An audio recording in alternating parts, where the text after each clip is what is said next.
tassel charms to finish putting together for con because load-in is tomorrow. And why not play a question game? See you in a bit.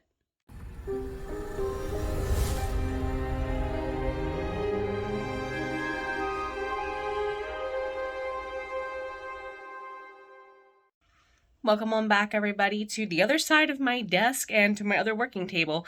My name is Jenna O'Malley. I am your soul writer, author of sci-fi, fantasy with dashes of romance and nerdy references such as The Myrna Annals, coming to 4-State Comic-Con, Hagerstown Community College, literally in T-minus April 26th. So today's the 24th. It's like a day and a half until guests start loading in. It is also virtual writing retreat weekend for Heart Breathings. Yes, I'm doing both. Honestly, I don't live that very far from where con takes place, and I can do load-in and do hosting on Saturday with no issue. No issue, because I'll be back at the house by then. I love doing this con. I did my first one last year, and it was quite quaint. It was a nice first con, because it really taught me what to expect at most cons, we'll put it that way. So let's go ahead and get into the Muddy Middle Authortube Tag. Anyone who would like to go ahead and do the questions below, consider yourself tagged and thoroughly hugged and welcomed to this table. There's 14 questions. Let me go ahead and put you up here on my little item to talk while I work. See you in a moment. I hope you all can see pretty good here. I'm gonna do my best to keep everything mostly in frame for us. So, alrighty, with that being said, let's go ahead and get started. I have a couple of items here to help me out, including a paperclip. I thought this would be a pretty good item to use to help me with stringing things, to be honest. Just a wee bit. And apparently I still have a zip tie in there that I thought I completely took out. So, while I'm prepping my station just a wee bit, we can go ahead and get some questions started. Question number 1 does indeed ask, what is the title of your writing project at current? Since we're talking about the muddy middle, this means we're talking about drafting, obviously. What is the title of the project and what inspired it? Currently, I am writing Season 2's first edition for the Myrna Annals. This would be Book 6, A Legacy of Lyric and Time. So if you know my books, if you're a little bit familiar, I think I hear metal. There's metal. If you know my books at all, book 1 through 5 is bound by blank and blank is the pattern. And then we went 1 through 5 with certain order of books, and then we'll do the reverse. So, for example, book 5 was bound by Lyric in Time, so book 6 is Legacy of Lyric in Time. Book 7 will mirror book 4, which is bound by Hope and Spirit, will become Legacy of Hope and Spirit, if you get my meaning. And what inspired it? Well, Book 6 completes a time jump that started in the last chapters of Book 5 with Bound by Lyric and Time. I hope this idea is going to work with this. I hope. Paperclip, be my friend. So, maybe not. It's not going to quite needle for me. That's okay. That's okay. We're doing a approximately 333 year time jump, and we're picking up with all of the loose threads that the parents, quote unquote, thought they fixed. Well, yeah, no, it's landing in their kids' laps now for it to be not their problem, but their problem. So, question number 2 asks, can you provide a brief summary or elevator pitch?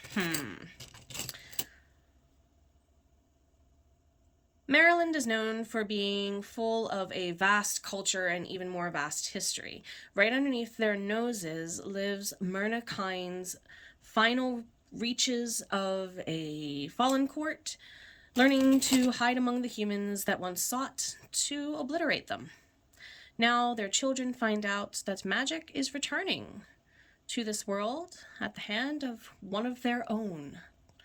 So at the end of book 5, what you end up finding out, for those of you who have read it by comparison, is that a certain character who was originally a friend is actually the big bad. So if you know anything about the POVs in book 5 and the what's going on and the who's not getting along with whom right now, you have ideas of what's going on for book 5, into book 6 rather. So let me see if I can use that. The Doge Day say I am a genius to little Washu levels maybe, because I don't want it to... I mean, I do write for a character named Frey, but I don't want this fraying. So that was a start. Okay, let me try that again.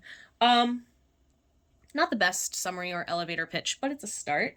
Who are the main characters in this project and what are their key characteristics? So we do have some repeat visitors for main POVs. We have Harumi and somebody who's very important to her. I'll word it that way. I'm giving spoilers because you're like, wait a minute, I know how book 5 ended. For some of you, you might indeed know how book 5 ended for her and a certain somebody who's very important to her. So they are, oh, maybe, haha. That pairing, we'll put it that way, is returning. We also have, haha, their son, Corin, who you meet at the end of book 5. He's all grown up.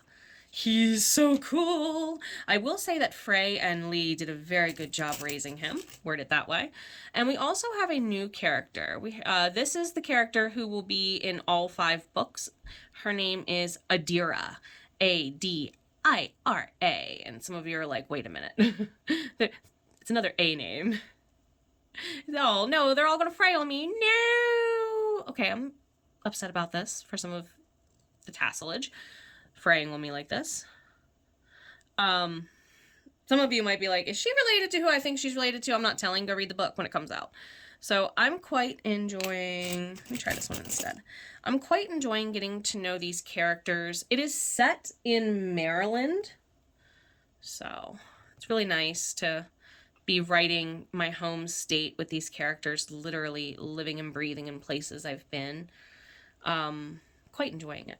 So, key characteristics. So, Corin is a play on the concept of cat dog. He is a legit true shifter. He can call upon a wolf form, a tiger form, or a domesticated cat form. That should confirm who both of his parents are, if you, again, read the previous books at all.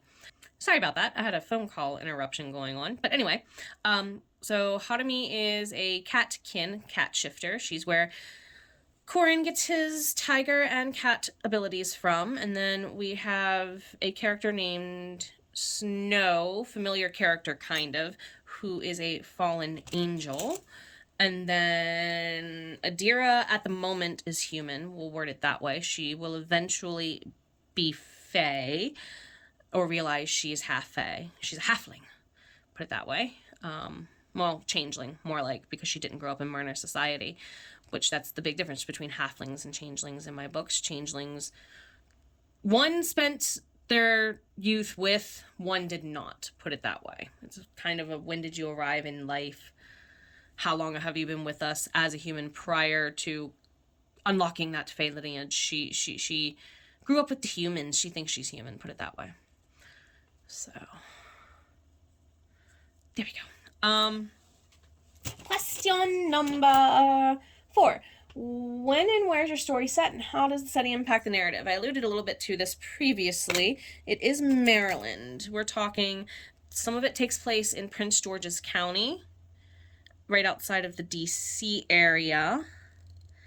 Some of it takes place in the neighborhoods surrounding the downtown Inner Harbor district, which is where I grew up properly. I actually spent most of my childhood around the Lombard Street area, specifically growing up. My mom used to work at a place called Chucky's Fried Chicken. For those of you who were there in the 90s, you probably knew my mom. Okay. I really want like an evil eye kind of tassel situation, but I don't want to completely destroy the yay, yay, yay, yay, yay, yay, yay. This makes me so happy. This makes me so happy. Okay. So anyhow, how does being in Maryland really impact it? it actually kind of makes sense that this melting pot of a found family, I guess you could word it that way, lives in Maryland. And for those of you who know Maryland, you know that there's so many yummy food spots in this state the closer you get to the bay for a reason.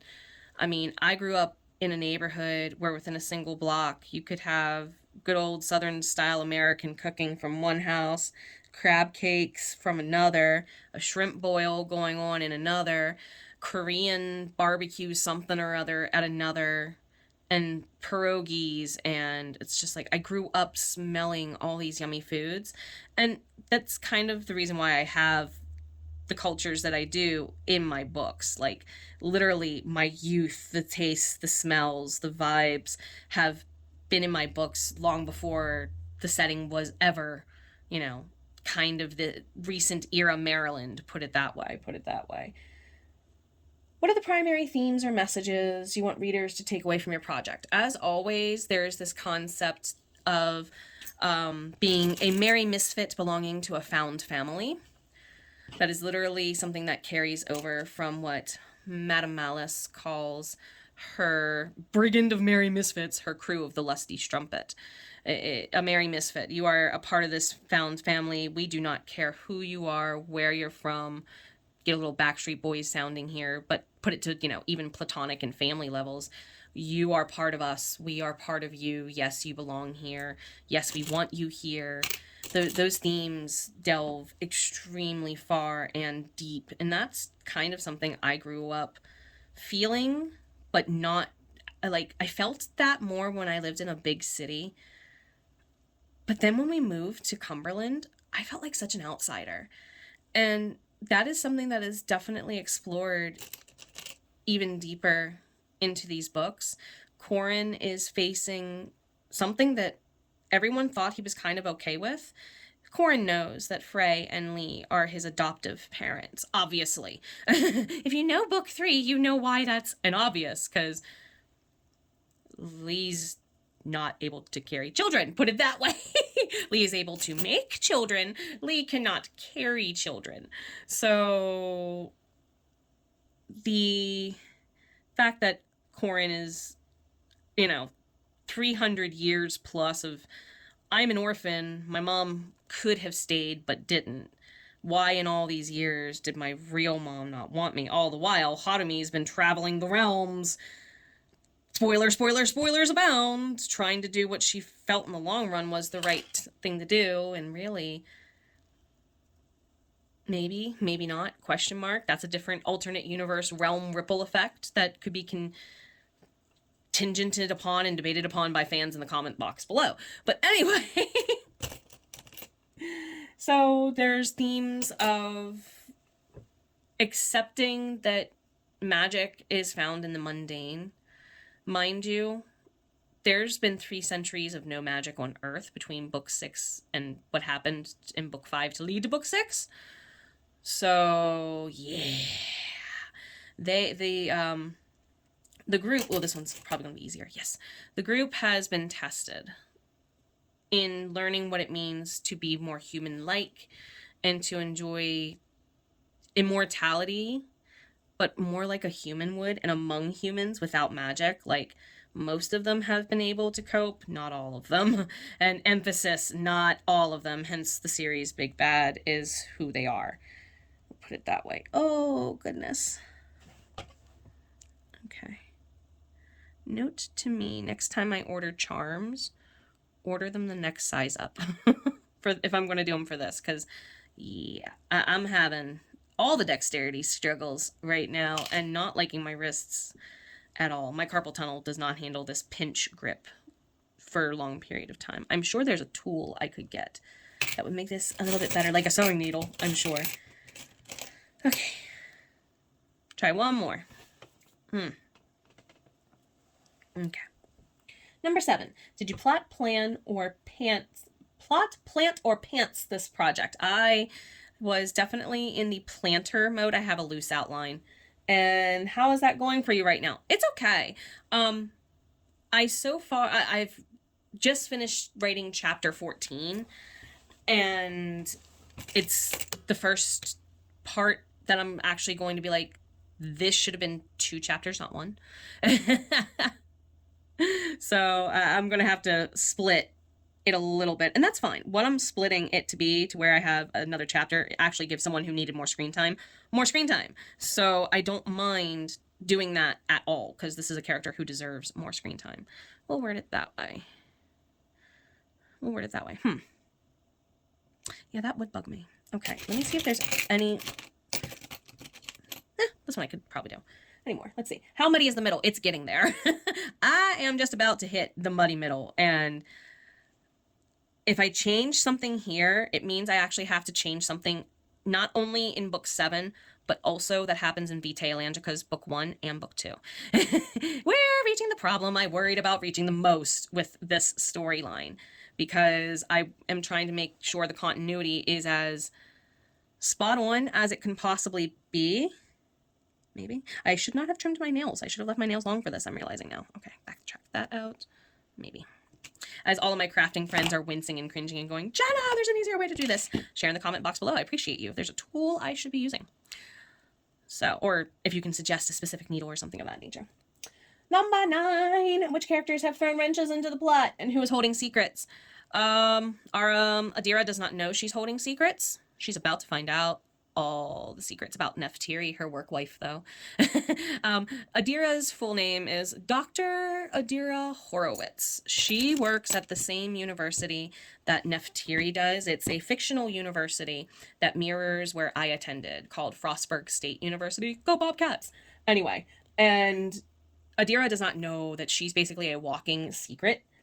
And already Frey is, even as a secondary character, throwing in wrenches, because Frey has known stuff was going to go down since book 2, Bound by Oath and Heart, / his standalone spinoff that happens during it, called 6 Weeks But 3 Years. Okay, so Frey has known and kind of been waiting for what happens actually in chapter 14 and 15 for quite some time, and has been kind of throwing plot wrenches, and no one has been knowing. Yeah. Way to go, dude. Way to go. So, where's my pretty blue ones? Okay.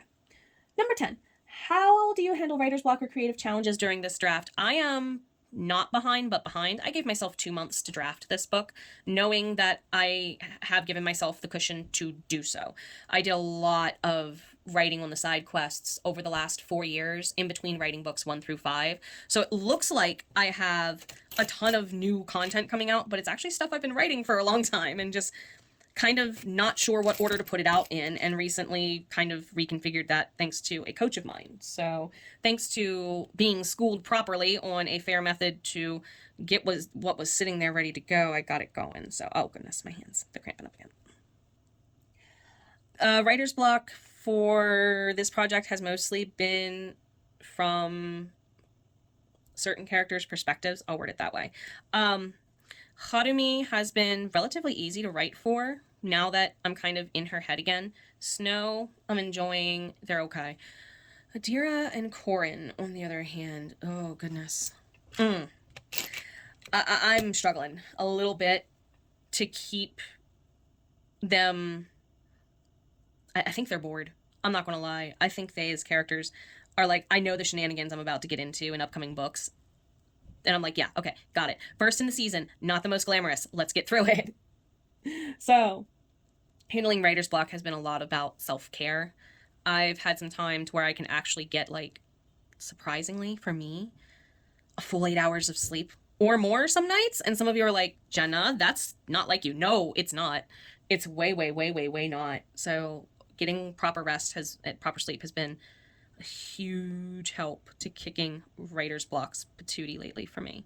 So I'm also going to say this as someone who is generally neurodivergent. If I'm off in my moods, my writing mojo doesn't exactly go out the window. It just takes me longer to get into focus mode. Some days I have to tell myself, Jenna, you know if you sit here for 2 full sprints, you will get 4. It's a matter of lovingly parenting myself through it in ways my own parents didn't when I had those struggles growing up, if that's a fair way to say it. Let's see. What has been the most challenging aspect of writing this project, and how did you overcome it? For me, it was getting here. I did not think, even 6 months ago, that I would be writing this book this soon. I'm gonna be honest. I'm thrilled I'm writing this book this soon. I thought I wouldn't have been writing it until this fall or next spring, until I got a proper talking to by a certain somebody about holding back on myself and looking for excuses to... I kind of was looking for excuses to not put my work out there because of fear. I'm going to be really honest. I kind of was. Fear, fear of being judged, fear of repeat failure. Kind of like what's going on here in my hand. Learning to trust the process leads to progress. That has been my lesson so far this year. Learning to trust the process leads to progress. Okay. There we go. Hey! Right? Right.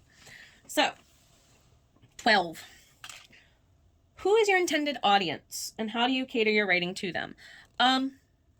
People who are huge fans of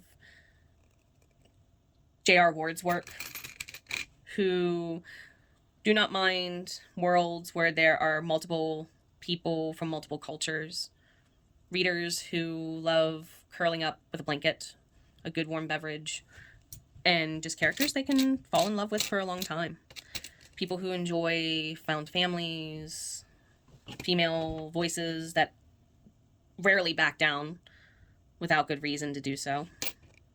And then, how do I cater to them? I love party banter, one. It's not just about the couples being given all the good dialogue.